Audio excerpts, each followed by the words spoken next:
Sebuah rekaman dirilis militer Rusia menunjukkan penghancuran personel angkatan bersenjata Ukraina di Petropavlovka. Rekamannya diunggah di Telegram pada Selasa 17 September 2024. Dalam keterangan unggahan disebutkan alat pemusnah lintas udara pasukan Dirgantara Rusia menyerang titik penempatan sementara musuh yang teridentifikasi di desa Petropavlovka, wilayah Kharkov, 6 km sebelah timur Kupiansk. Hasil serangan udara yang diperoleh melalui pemantauan objektif secara real-time menunjukkan hancurnya seluruh bangunan yang digunakan unit angkatan bersenjata Ukraina untuk menampung personel.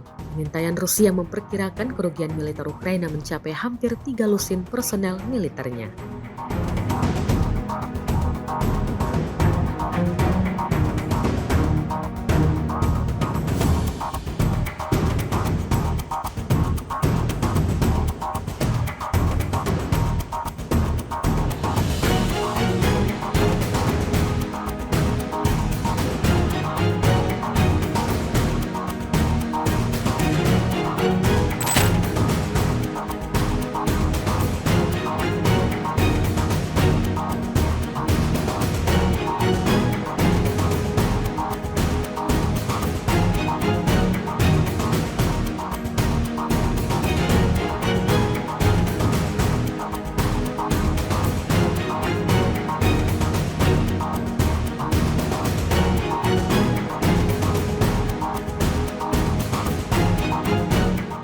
Download Tribun X sekarang, menghadirkan lokal menjadi Indonesia.